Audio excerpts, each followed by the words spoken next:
زویا بیگم اور مصطفیٰ کے ساتھ حویلی میں دن بدن برا سلوک ہونے لگا تھا۔ ایک شام حویلی میں اچانک شور بلند ہوا۔ سائمہ بیگم اپنے کمرے سے چیختی ہوئی باہر نکلی۔ میرا ہار، میرا سونے کا قیمتی ہار غائب ہے، ہائے لٹ گئی میں۔ وہ سیٹ تو یوسف صاحب نے مجھے پچھلی عید پر بنوا کر دیا تھا۔ سائمہ بیگم نے پورے گھر کو سر پر اٹھا لیا تھا۔ یوسف صاحب اور حیات صاحب فوراً وہاں پہنچے۔ حیات صاحب نے تلاشی کرنے کا کہا۔ سائمہ بیگم نے تڑپ کر زویا کے کوارٹر کی طرف اشارہ کیا۔ اور کون ہو سکتا ہے؟ یہ بھوکی پیاسی عورت جس کے پاس اب سکندر کے نوٹ اڑانے کو نہیں رہے، وہی میرے زیور پر ہاتھ صاف کر سکتی ہے۔ زویا جو صحن میں بیٹھی مصطفیٰ کے پھٹے ہوئے کرتے کو پیوند لگا رہی تھی، یہ الزام سن کر سکتے میں آ گئی۔ بھابھی خدا کا خوف کرے، میں نے کبھی آپ کی کسی چیز کو ہاتھ نہیں لگایا۔ زبان بند کرو اپنی، یوسف صاحب نے دھاڑتے ہوئے کہا اور ملازموں کو حکم دیا کہ زویا کا کوارٹر چھان مارو۔ کچھ ہی دیر میں ایک ملازمہ باہر نکلی جس کے ہاتھ میں ریشمی کپڑے میں لپٹا ہوا وہی سونے کا ہار تھا۔ یہ دیکھ کر زویا کے پیروں تلے سے زمین نکل گئی۔ اسے سمجھ آ گئی کہ یہ اسے پھنسانے کی گھناؤنی سازش تھی، مگر اب صفائی دینے کا وقت گزر چکا تھا۔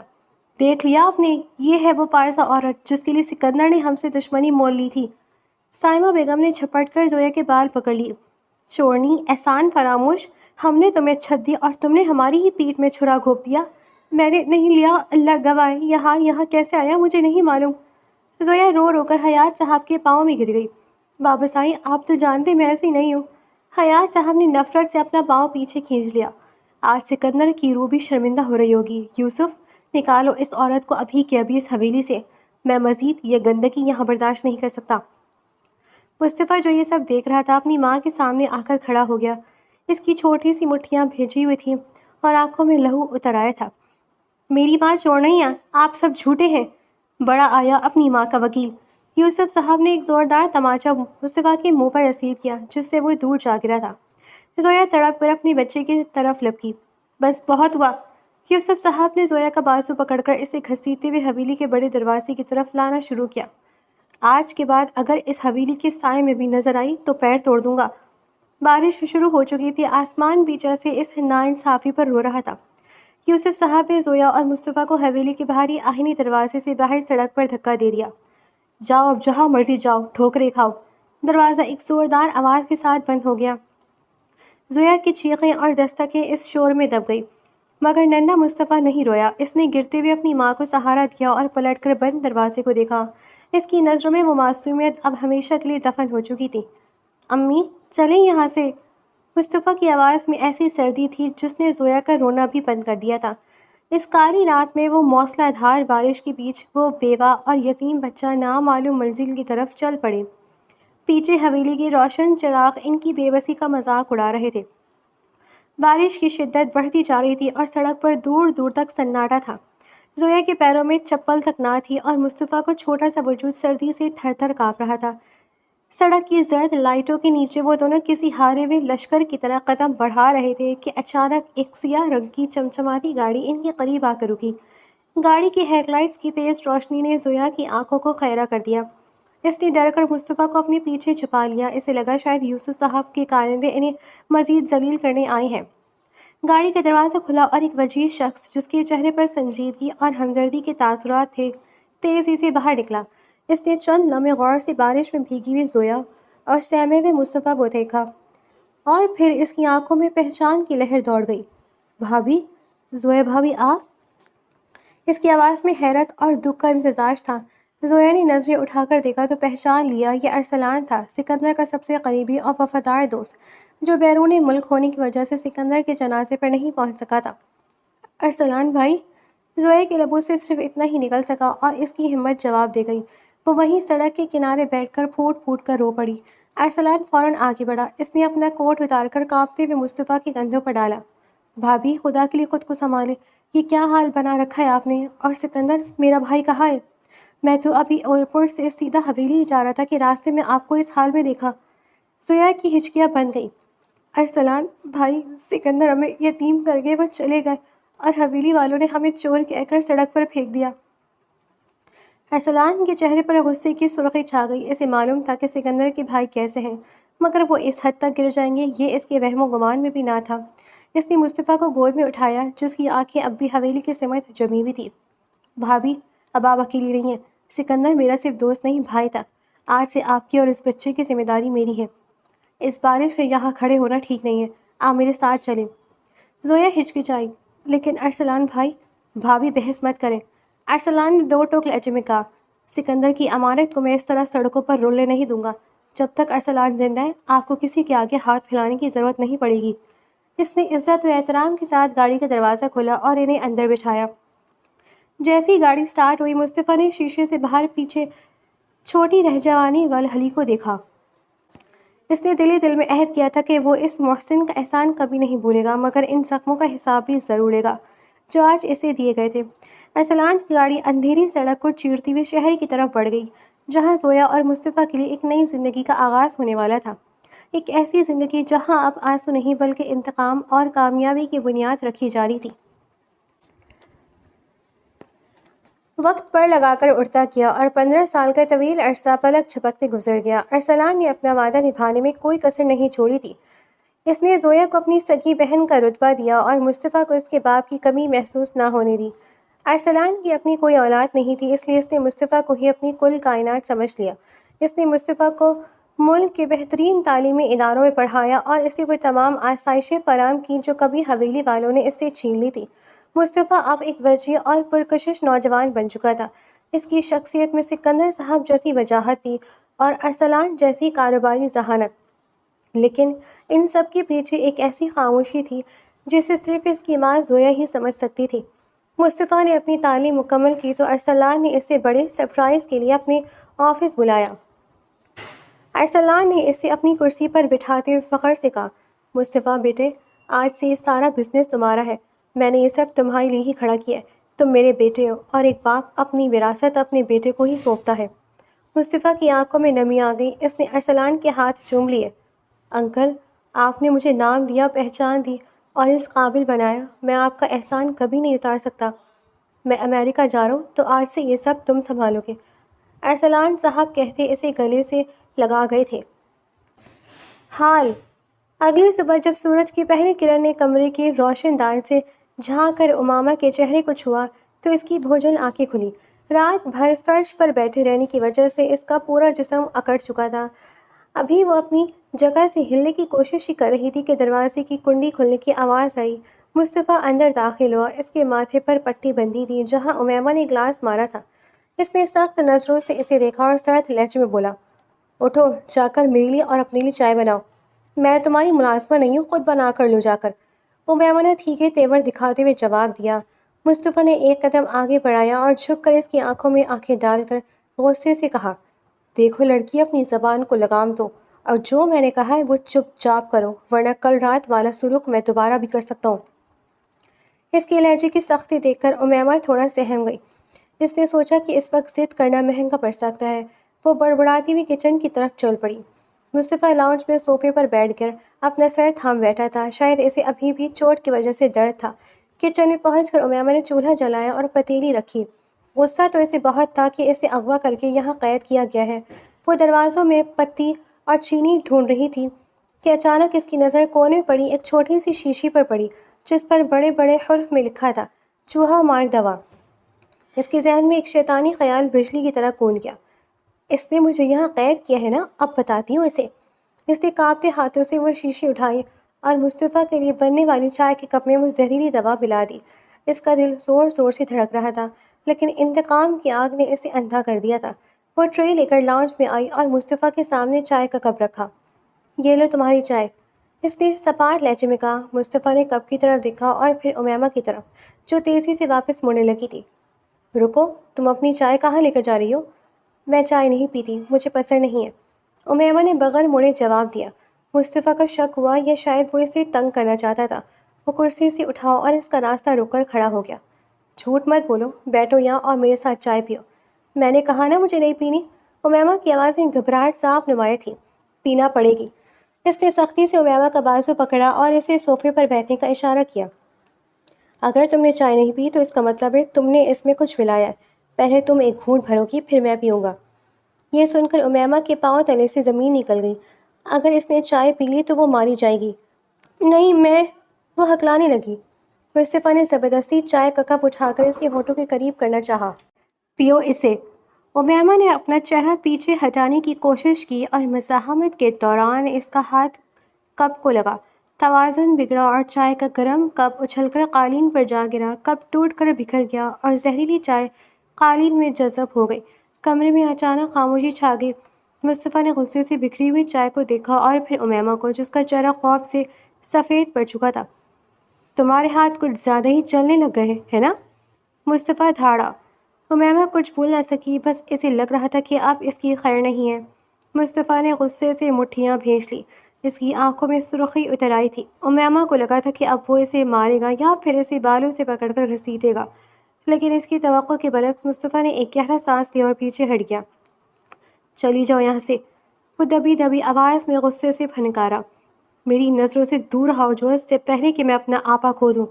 امیمہ نے ایک ضائع پل کیے نہیں کیا۔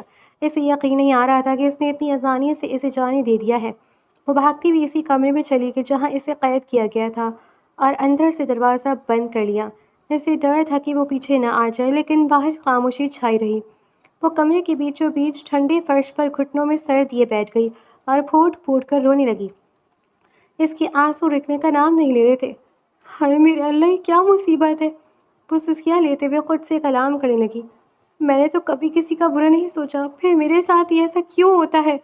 پہلے وہ اغوا، پھر یہ جنگل، اور اب یہ بدتمیز انسان۔ اس نے اپنے ہاتھوں کو دیکھا جو اب بھی لرز رہے تھے۔ میں تو اسے مارنے چلی تھی، اگر وہ چائے میں پی لیتی تو۔ ماما، بابا، آپ کہاں ہیں؟ مجھے یہاں سے لے جائیں، مجھے بہت ڈر لگ رہا ہے۔ وہ روتے ہوئے نڈھال ہو رہی تھی۔ اسے اپنے گھر کا آرام دہ بستر، ماں کے ہاتھ کا کھانا اور بابا کی شفقت یاد آ رہی تھی۔ اس ویران کمرے کی خاموشی اسے کاٹنے کو دوڑ رہی تھی اور اسے اپنا مستقبل دھندلا دکھائی دے رہا تھا۔ پتہ نہیں یہ شخص مجھ سے چاہتا کیا ہے؟ بابا آئے نہیں مجھے بچانے، کیا کسی کو میرا خیال نہیں آ رہا؟ وہ فرش پر ڈیر ہو کر سسکتی رہی، یہاں تک کہ روتے روتے اس کی ہچکیاں بن گئیں۔ کئی گھنٹے گزر گئے۔ امیمہ فرش پر ہی بیٹھی رہی، یہاں تک کہ اس کی آنکھ لگ گئی تھی۔ اچانک دروازے کھلنے کی آواز سے اس کی ہڑبڑا کر آنکھ کھلی۔ سامنے مصطفیٰ کھڑا تھا، لیکن اس کے چہرے کے تاثرات بدلے ہوئے تھے۔ غصے کی جگہ اب ایک سنجیدگی نے اور ہت دھرمی تھی۔ اس کے پیچھے ایک ادھیڑ عمر شخص اور دو گواہ ٹائپ کے آدمی بھی کمرے میں داخل ہوئے۔ یہ سب کیا ہے؟ امیمہ نے اٹھنے کی کوشش کرتے ہوئے ڈر کر پوچھا۔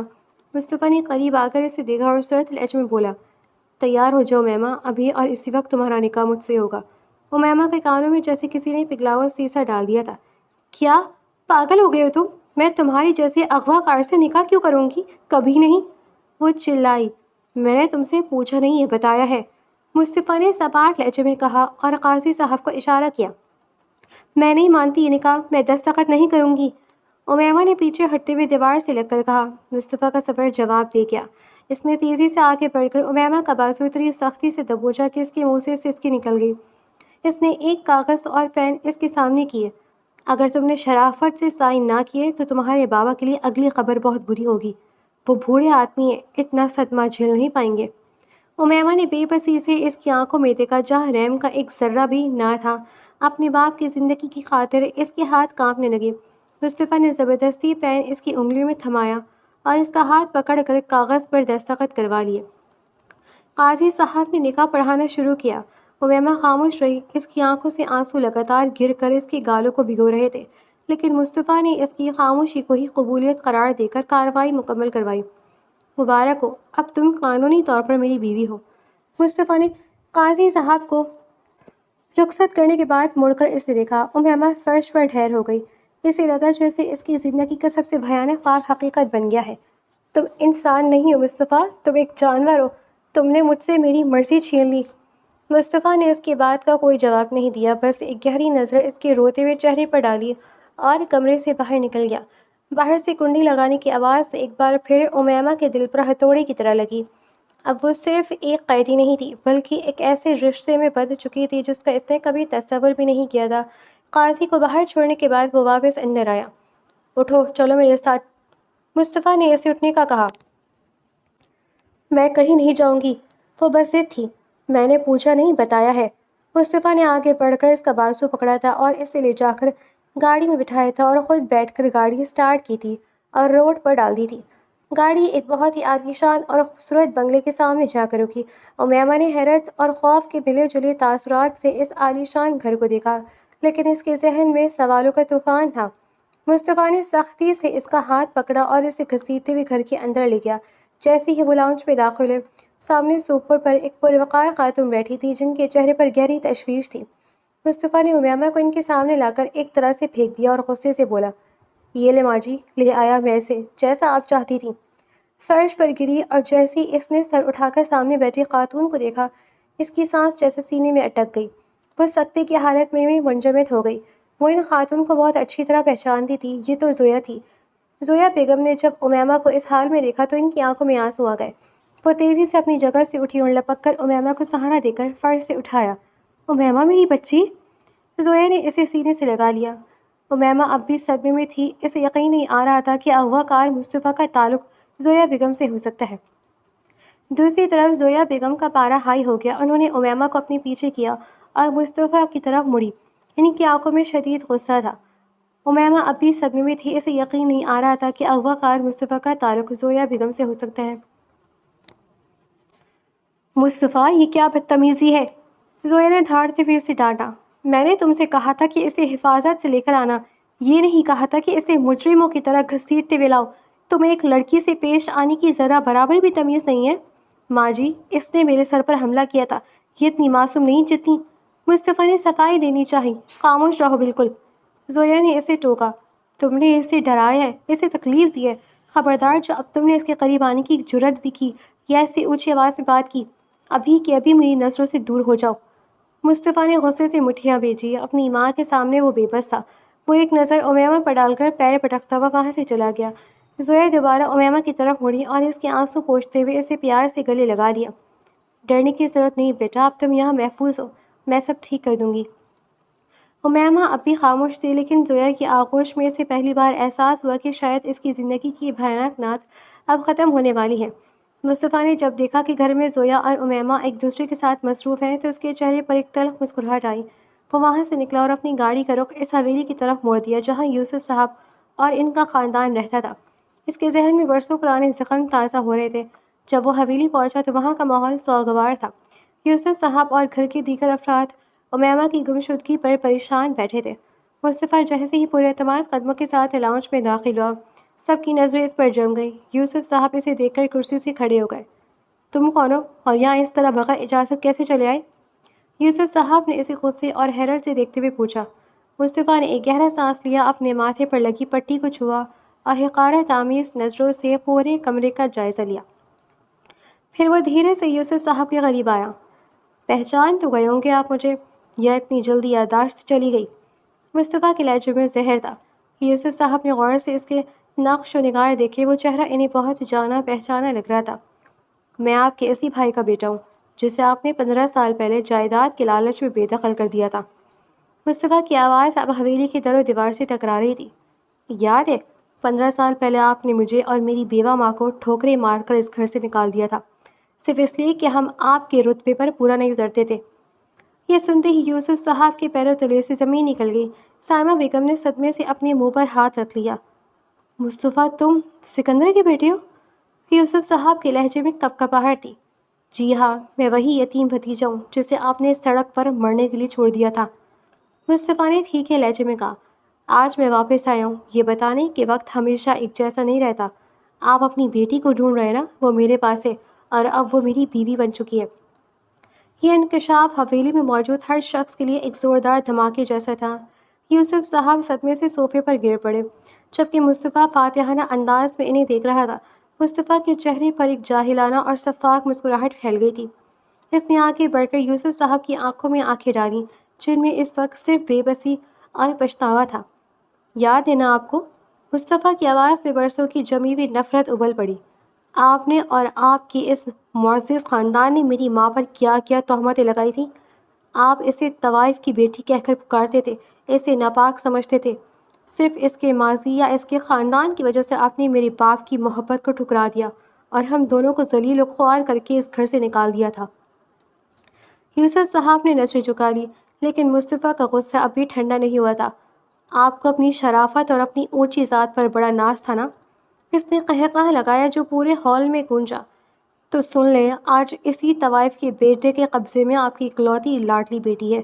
جس پاکیزہ اور معزز بیٹی پر آپ کو غرور تھا وہ اب میرے نکاح میں ہے۔ جس گندگی سے آپ بھاگتے تھے آج آپ کی نسل اسی کے ساتھ بن چکی ہے۔ سائمہ بیگم دھاڑے مار مار کر رونے لگی۔ خدا کے لیے ایسا مت کہو مصطفیٰ، وہ تمہاری بہنوں جیسی تھی، اس کا کیا قصور ہے؟ بہن؟ مصطفیٰ نے حقارت سے انہیں دیکھا۔ رشتہ دار تو آپ لوگوں نے اسی دن ختم کر دیے تھے جب ہمیں در بدر کیا تھا۔ اب کوئی رشتہ نہیں، اب صرف حساب ہے۔ جو درد میری ماں نے سہا اس کا ایک ایک لمحہ اب آپ کی بیٹی سہے گی۔ یہ کہہ کر مصطفیٰ نے ایک آخری نفرت آمیز نظر ان سب پر ڈالی اور کسی کا جواب سنے بغیر تیزی سے حویلی سے باہر نکل گیا۔ پیچھے چیختی چلاتی سائمہ بیگم اور ساکت بیٹھے یوسف صاحب کو ان کی اپنے ماضی کے گناہوں کے ساتھ چھوڑ گیا۔ مصطفیٰ حویلی سے واپس لوٹا تو اس کا ذہن اب بھی پرانی تلخ یادوں کی گرفت میں تھا، لیکن اب ایک عجیب سا سکون بھی محسوس ہو رہا تھا۔ گھر میں داخل ہوتے ہی اس نے کوٹ صوفے پر پھینکا اور کچن کی طرف جاتے ہوئے ملازموں کو آواز دی، کھانا لگاؤ، مجھے بھوک لگی ہے۔ اس نے مختصر سا حکم دیا۔ ملازمہ ٹیبل سیٹ کرنے لگی تو مصطفیٰ نے ہاتھ دھوتے ہوئے بے ساختہ پوچھا، ماما نے کھانا کھا لیا؟ جی صاحب۔ بیگم صاحبہ نے تو کب کا کھانا کھا لیا تھا، انہوں نے امیمہ بی بی کے ساتھ بیٹھ کر کھانا کھایا تھا، ملازمہ نے جواب دیا۔ مصطفیٰ کے ہاتھ ایک لمحے کے لیے رکے۔ اسے حیرت ہوئی کہ امیمہ جو اب تک اس سے اتنی بدتمیزی اور نفرت کر رہی تھی اس کی ماں کے ساتھ اتنی جلدی گھل مل گئی۔ اس نے کوئی جواب نہیں دیا اور سیڑھیاں چڑھ کر اپنے اوپر کمرے کی طرف بڑھ گیا۔ اسے لگا تھا کہ نکاح کے بعد امیمہ کو اس کے کمرے میں منتقل کر دیا گیا ہوگا، لیکن جب اس نے دروازہ کھولا تو کمرہ بالکل خالی تھا۔ وہ تھوڑی دیر وہیں کھڑا رہا، پھر کچھ سوچتے ہوئے اپنی ماں کے کمرے کی طرف بڑھ گیا۔ اس نے آہستہ سے دروازہ کھولا تاکہ اندر موجود کسی کی نیند خراب نہ ہو۔ اندر کا منظر دیکھ کر مصطفیٰ کے قدم وہیں تھم گئے۔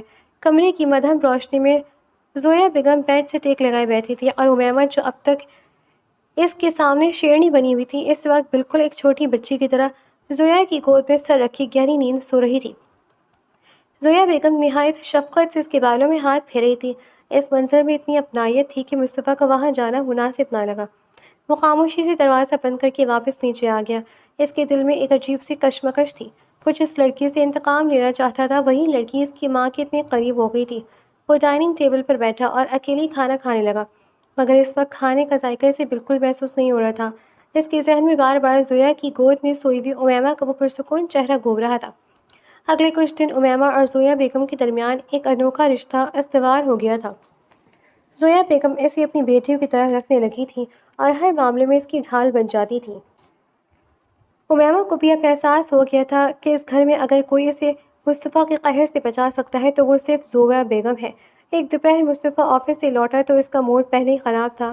وہ لاؤنج میں آیا تو دیکھا کہ امیمہ مزے سے صوفے پر بیٹھی زویا بیگم کے ساتھ ہنس ہنس کر باتیں کر رہی ہے اور ساتھ ہی اس کا پسندیدہ کرسٹل کا گلدان میز پر الٹا پڑا ہے جس میں سے پانی قالین پر گر رہا تھا۔ یہ کیا بدتمیزی ہے؟ مصطفیٰ دھاڑا۔ امیمہ اچھل کر سیدھی ہوئی۔ تمہیں نظر نہیں آ رہا کہ تم نے کتنا قیمتی گلدان گرا دیا ہے اور تم یہاں بیٹھ کر قہقہے لگا رہی ہو؟ تمیز نام کی کوئی چیز ہے تم میں یا بس گھر سے لڑنا ہی سیکھ کر آئی ہو؟ مصطفیٰ نے غصے سے اس کی طرف قدم بڑھایا۔ امیمہ ڈر کر زویا بیگم کے پیچھے چھپ گئی۔ وہ تو غلطی سے ہاتھ لگ گیا تھا، اس نے دبی آواز میں کہا۔ غلطی؟ ہر چیز تمہاری غلطی ہوتی ہے، اٹھو یہاں سے اور جا کر یہ گندگی صاف کرو ورنہ میں… مصطفیٰ نے ابھی بات مکمل ہی کی تھی کہ زویا بیگم کھڑی ہو گئی۔ بس کرو مصطفیٰ، زویا بیگم کی روبدار آواز گونجی۔ ایک معمولی سی گلدان کے لیے تم میری بچی پر چلا رہے ہو؟ خبردار جو اسے ایک لفظ بھی اور کہا، ماں جی آپ اسے شے دے رہی ہیں، اس نے قالین خراب کر دیا ہے اور اوپر سے جواب دے رہی ہے۔ مصطفیٰ نے احتجاج کیا۔ تو کیا ہوا، قالین بدل جائے گا، گلدان نیا آ جائے گا، لیکن تم اپنی زبان سنبھالو، تم مرد ہو، ایک لڑکی پر چیختے ہوئے تمہیں شرم آنی چاہیے۔ ابھی کے ابھی اپنے کمرے میں جاؤ اور خاموشی سے کھانا کھاؤ۔ زویا بیگم نے اسے بری طرح جھاڑ پلا دی۔ مصطفیٰ ہکا بھکا اپنی ماں کو دیکھنے لگا جو ہمیشہ اس کا ساتھ دیتی تھی، مگر آج وہ اس اجنبی لڑکی کے لیے اسے ڈانٹ رہی تھی۔ غصے سے پیر پٹکتا وہ مڑا۔ جیسے ہی مصطفیٰ مڑا امیمہ نے زویا بیگم کے پیچھے سے اپنا سر نکالا اور مصطفیٰ کی پشت کی طرف دیکھ کر اسے زبان چڑھائی۔ مصطفیٰ نے جیسے ہی پیچھے مڑ کر دیکھنا چاہا امیمہ تیزی سے کچن کی طرف بھاگ گئی، جبکہ مصطفیٰ بے بسی سے مٹھیاں بھیج کر رہ گیا۔ اسے سمجھ نہیں آ رہا تھا کہ اس کے اپنے ہی گھر میں اس کی سلطنت کیسے ہل گئی ہے۔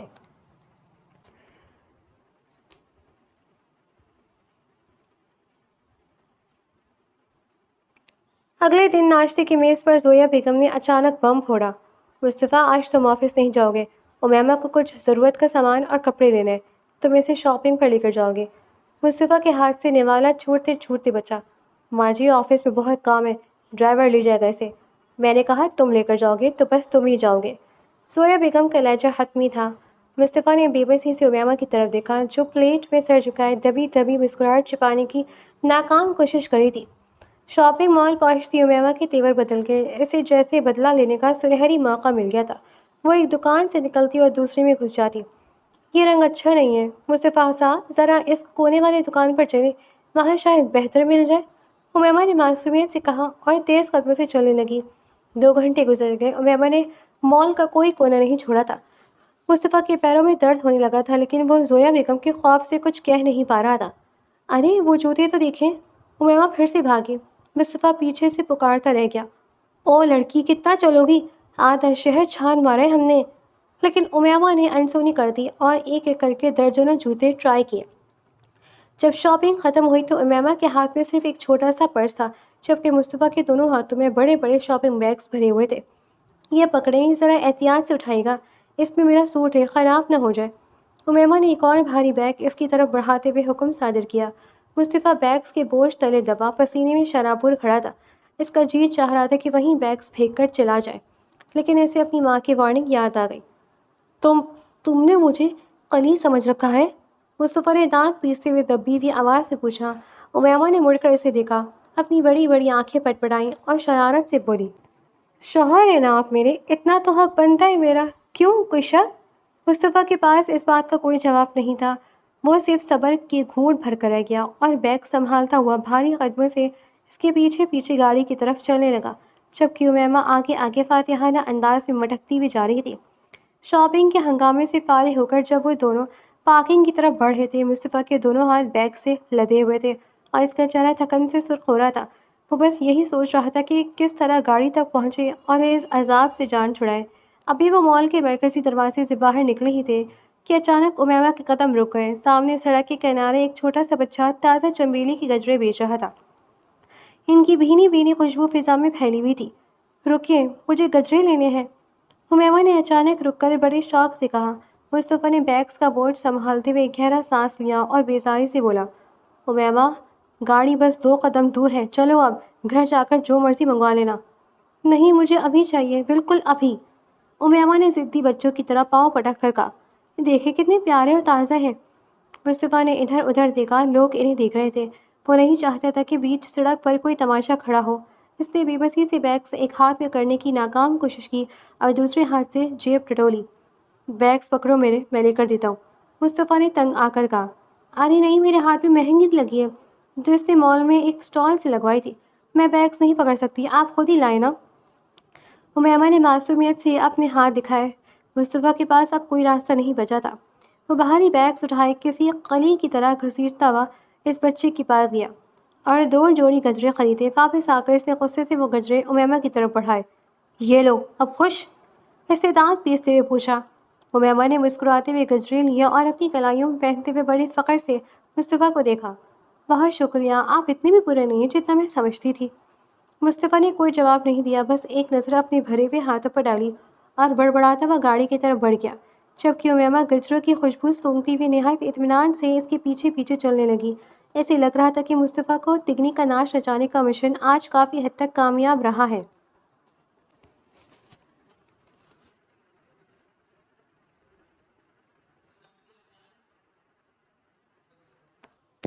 وقت گزرنے کے ساتھ ساتھ مصطفیٰ کے دل کی حالت بدلنے لگی تھی۔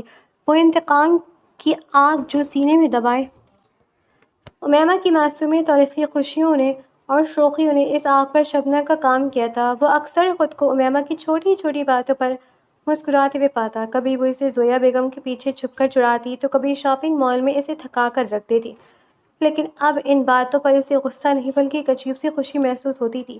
آفس میں کام کے دوران بھی اس کا ذہن بھٹک کر گھر کی طرف چلا جاتا جہاں امیمہ کی چہکار گونجتی تھی۔ ایک شام وہ بیلکنی میں کھڑا تھا جب اس نے دیکھا کہ امیمہ لان میں پودوں کو پانی دے رہی ہے اور ساتھ ہی گنگنا رہی ہے۔ سورج کی ڈھلتی ہوئی روشنی اس کے چہرے پر پڑ رہی تھی جس سے اس کا سراپا اور بھی دلکش لگ رہا تھا۔ مصطفیٰ اسے دیکھتا رہا اور اسے احساس ہوا کہ وہ لڑکی جس سے وہ نفرت کرنے کا دعویٰ کرتا تھا اب اس کی زندگی کا مرکز بنتی جا رہی ہے۔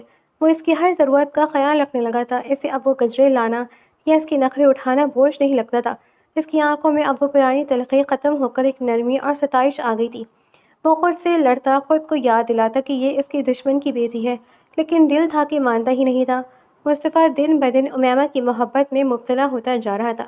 اسے اب ڈر لگنے لگا تھا کہ کہیں اس کا یہ عشق اس کے برسوں پرانے انتقام کو نگل نہ جائے، مگر وہ اس احساس سے اب چاہ کر بھی پیچھا نہیں چھڑا سکتا تھا۔ اسے امیمہ سے اب صرف بدلہ نہیں بلکہ اس کی توجہ اور مسکراہٹ چاہیے تھی۔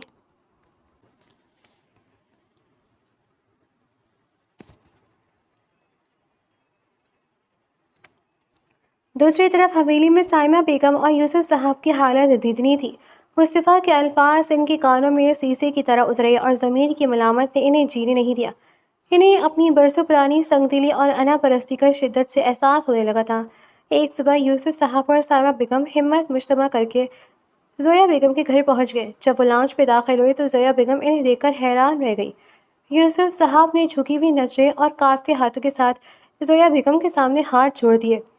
ہم سے بہت بڑی غلطی ہو گئی زویا، ہمیں معاف کر دو۔ ہم اپنی انا کے اندھیرے میں تم پر اور سکندر کے بیٹے پر جو ظلم کیا، اس کا کفارہ شاید ہم کبھی ادا نہ کر پائیں۔ یوسف صاحب کی آواز بھر آئی تھی۔ سائمہ بیگم بھی زویا بیگم کے گلے لگ کر پھوٹ پھوٹ کر رونے لگی اور معافی مانگنے لگی۔ زویا بیگم کا دل تو پہلے ہی نرم تھا۔ انہوں نے ان کے آنسو پوچھے اور بڑے ظرف کا مظاہرہ کرتے ہوئے کہا، میں نے تم لوگوں کو اللہ کے واسطے معاف کیا، جو ہوا اسے بھول جانا ہی بہتر ہے۔ اسی وقت مصطفیٰ سیڑھیوں سے نیچے اتر رہا تھا۔ اس نے یہ سب دیکھا تو اس کا چہرہ غصے سے تمتما اٹھا۔ ماں جی، آپ انہیں معاف کر سکتی ہیں لیکن میں نہیں۔ جو بچپن میں نے محرومیوں میں گزارا اور جو ذلت میری ماں نے سہی، اس کا حساب اتنی جلدی ختم نہیں ہوگا۔ اس نے سرد لہجے میں کہا۔ امیمہ جو اپنے والدین کو دیکھ کر بھاگی ہوئی آئی تھی، اپنے باپ کے گلے لگ کر رونے لگی۔ بابا مجھے اپنے ساتھ لے جائیں، مجھے یہاں نہیں رہنا، اس نے سسکیاں لیتے ہوئے کہا۔ یوسف صاحب نے نم آنکھوں سے مصطفیٰ کی طرف دیکھا۔ مصطفیٰ، اگر تم ہمیں معاف نہیں کر سکتے تو نہ کرو، لیکن ہماری بیٹی ہمیں واپس کر دو۔ امیمہ جیسے ہی اپنے والدین کے ساتھ دروازے کی طرف بڑھنے لگی، مصطفیٰ نے تیزی سے آگے بڑھ کر اس کا بازو تھام لیا۔ اس کی گرفت میں وہ شدت تھی جو امیمہ نے پہلے کبھی محسوس نہیں کی تھی۔ خبردار، کسی نے ایک قدم ہی آگے بڑھایا۔ مصطفیٰ کی آواز میں گونج تھی۔ یہ اب میری نکاح میں ہے، میری بیوی ہے یہ کہیں نہیں جائے گی۔ وہ زبردستی امیمہ کو کھینچتے ہوئے سیڑھیوں کی طرف لے جانے لگا۔ امیمہ چلاتی رہی، احتجاج کرتی رہی، لیکن مصطفیٰ نے اسے اوپر لے جا کر اپنے کمرے میں دھکیل دیا اور خود دروازے کے سامنے کھڑا ہو گیا۔ تمہیں جانا ہے نا تو سن لو، اب تم اس گھر سے کیا اس کمرے سے بھی باہر نہیں جاؤ گی، یہیں پہ رہو گی تم، میرے سامنے، میری نظروں کے سامنے۔ اس نے غصے اور تڑپ کے ملے جلے لہجے میں کہا۔ امیمہ نے روتے ہوئے اسے دیکھا، لیکن مصطفیٰ کی آنکھوں میں اس وقت ایک عجیب سی ضد اور جنون تھا، ایسا جنون جب اسے کھونے سے ڈر سے پیدا ہوا تھا۔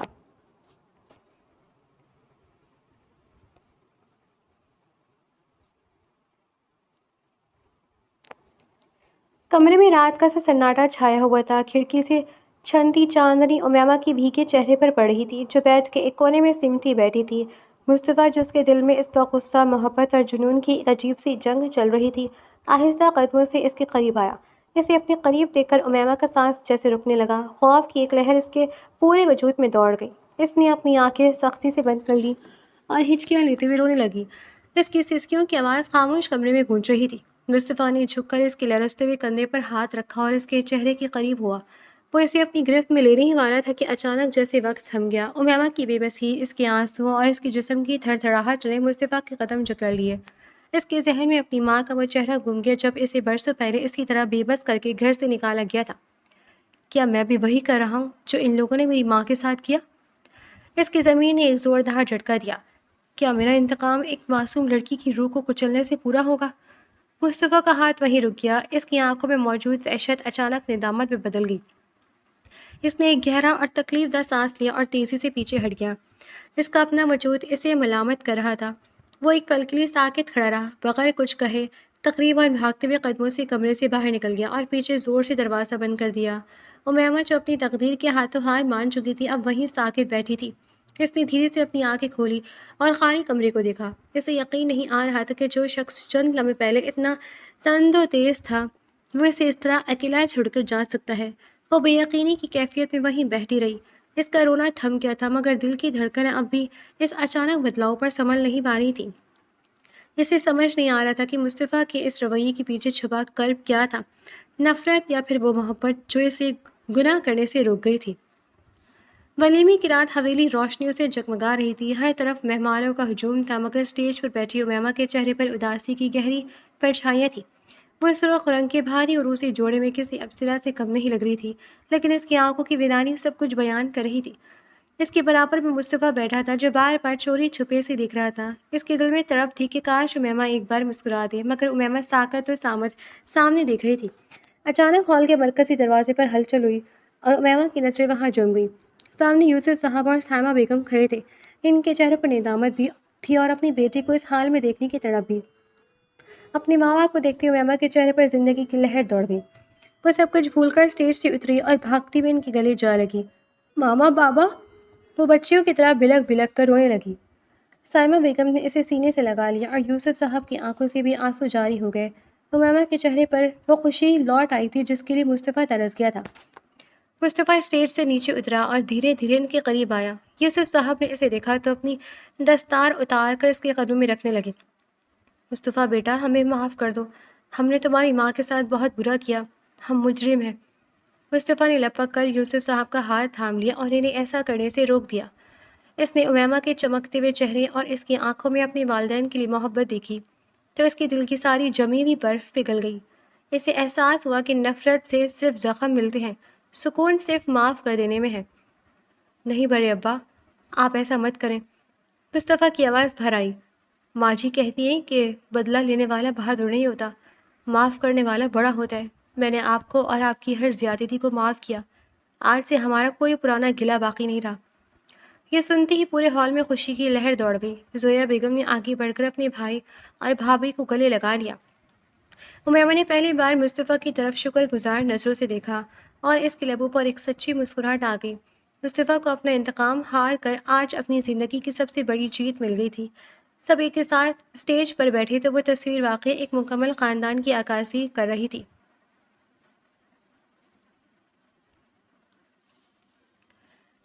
ولیمے کی تمام گہما گہمی ختم ہو چکی تھی اور مہمان رخصت ہو چکے تھے۔ حویلی کی در و دیوار پر اب ایک پرسکون خاموشی چھائی ہوئی تھی۔ امیمہ اور مصطفیٰ اپنے کمرے میں تھے جہاں کی فضا میں اب وہ پہلی والی تلخی نہیں بلکہ ایک عجیب سی اپنائیت محسوس ہو رہی تھی۔ امیمہ ڈریسنگ ٹیبل کے سامنے بیٹھی اپنی جیولری اتار رہی تھی جبکہ مصطفیٰ صوفے پر بیٹھا خاموشی سے اسے دیکھ رہا تھا۔ اس کے ذہن میں بار بار وہی منظر گھوم رہا تھا کہ کس طرح آج اس کی ایک معافی نے سب کے چہرے پر خوشیاں بکھیر دی تھی۔ مصطفیٰ! امیمہ نے دھیرے سے اسے پکارا۔ اس کی آواز میں اب وہ پہلے والا ڈر نہیں تھا۔ جی؟ مصطفیٰ متوجہ ہوا۔ امیمہ نے ہاتھ میں پکڑا وہ جھمکا میز پر رکھا اور مڑ کر مصطفیٰ کی آنکھوں میں دیکھا۔ آج آپ نے جو کیا اس کے لیے میں آپ کی بہت شکر گزار ہوں۔ آپ نے میرے بابا کو معاف کر کے میرا دل جیت لیا، لیکن ایک بات ہے جو میرے دل پر بوجھ بنی ہوئی ہے اور میں آپ کو بتانا چاہتی ہوں۔ مصطفیٰ نے حیرت سے اسے دیکھا۔ ایسی کیا بات ہے؟ امیمہ نے نظر جھکا لی اور تھوڑی دیر خاموش رہنے کے بعد بولی، وہ دن یاد ہے آپ کو جب میں نے کچن میں چائے بنائی تھی اور آپ نے مجھے زبردستی پلانے کی کوشش کی تھی اور وہ گر گئی تھی؟ ہاں یاد ہے مجھے، تم بہت ڈری ہوئی تھی اس وقت، مصطفیٰ نے مسکراتے ہوئے کہا۔ امیمہ نے گہرا سانس لیا اور کانپتی آواز میں انکشاف کیا۔ میں اس لیے ڈری ہوئی تھی کیونکہ میں نے اس چائے میں چوہا مار دوا ملائی تھی، میں آپ کو مارنا چاہتی تھی۔ یہ سنتے ہی مصطفیٰ کے چہرے سے مسکراہٹ غائب ہو گئی۔ وہ چند لمحوں کے لیے بالکل ساکت رہ گیا جیسے اسے اپنے کانوں پر یقین نہ آ رہا ہو۔ اس کی آنکھوں میں بے یقینی صاف نمایاں تھی۔ کیا؟ اس کے منہ سے صرف اتنا ہی نکلا، تم واقعی ایسا کیا تھا؟ امیمہ نے سر جھکا کر اس بات میں سر ہلایا۔ جی، مجھے آپ سے اتنی نفرت تھی کہ میں کچھ بھی کرنے کو تیار تھی۔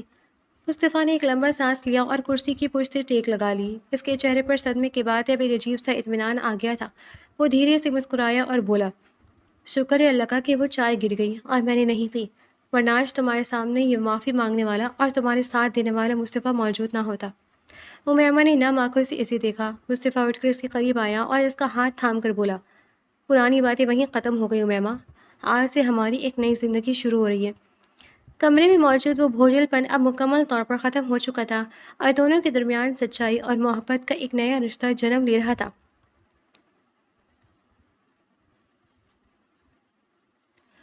چند ماہ گزر گئے، حویلی کی فضا اب پہلے جیسی بھوجل نہیں رہی تھی۔ نفرتوں کی جگہ محبتوں نے لے لی تھی اور دیواروں پر جمی اداسی کی گرد صاف ہو چکی تھی۔ مصطفیٰ اور امیمہ کا رشتہ اب محض ایک سمجھوتا نہیں بلکہ ایک ایسی خوبصورت حقیقت بن چکا تھا جس کی مثال دی جانے لگی تھی۔ ایک شام جب آسمانوں پر شفق کے رنگ بکھرے ہوئے تھے، مصطفیٰ اور امیمہ لو میں بیٹھے چائے پی رہے تھے۔ زویا بیگم دور بیٹھی تصویر پڑھی تھی اور وقتاً فوقتاً مسکرا کر ان دونوں کو دیکھ لیتی تھی۔ یوسف صاحب اور سائمہ بیگم کا اب اس گھر میں آنا جانا عام ہو گیا تھا۔ خاندان کی ٹوٹی ہوئی کڑیاں دوبارہ جڑ چکی تھیں۔ مصطفیٰ نے چائے کا کپ میز پر رکھا اور امیمہ کی طرف دیکھا، جس کی کلائیوں میں آج بھی وہی چنبیلی کے گجرے مہک رہے تھے جو مصطفیٰ اب ہر روز اس کے لیے خود لے کر آتا تھا۔ تمہیں یاد ہے امیمہ؟ مصطفیٰ نے دھیمے لہجے میں پوچھا۔ تم نے مجھ پر گلاس مارا تھا، مجھے بدتمیز کہا تھا اور میری چائے میں زہر ملانے کی کوشش کی تھی۔ امیمہ نے شرارت سے ہنستے ہوئے اپنی نظریں جھکا لی۔ اور آپ نے مجھے بالوں سے پکڑ کر گھسیٹا تھا اور زبردستی نکاح کیا تھا۔ ہم دونوں ہی کتنے پاگل تھے نا؟ مصطفیٰ نے اس کا ہاتھ تھام لیا اور سنجیدگی سے بولا، پاگل پنی صحیح، مگر اس سفر نے مجھے بدل دیا۔ میں نے جانا کہ انتقام سے صرف دل میلا ہوتا ہے اور محبت سے کائنات روشن ہو جاتی ہے۔ تم نے مجھے معاف کر کے مجھے ایک نیا انسان بنا دیا ہے۔ امیمہ نے اس کے ہاتھ پر اپنا دوسرا ہاتھ رکھا اور بڑی اپنائیت سے کہا، اور آپ نے مجھے اپنی محبت دے کر دنیا کی خوش نصیب ترین لڑکی بنا دی ہے۔ اب مجھے کوئی ڈر نہیں، کیونکہ مجھے پتہ ہے کہ آپ ہمیشہ میرے ساتھ ہیں۔ اسی لمحے زویا بیگم نے آواز دی، بچوں اندر آ جاؤ، کھانے کا وقت ہو گیا ہے۔ دونوں مسکراتے ہوئے ایک دوسرے کا ہاتھ تھامے اندر کی طرف چل دیے۔ حویلی کی روشن چراغ اس بات کی گواہی دے رہی تھی کہ جہاں سچائی، معاف اور محبت ہوتی ہے، وہاں تقدیر خود بخود خوبصورت موڑ مڑ جاتی ہے۔ برسوں پرانا انتقام ختم ہو چکا تھا اور ایک نئی پرسکون اور خوشحال زندگی کا آغاز ہو چکا تھا۔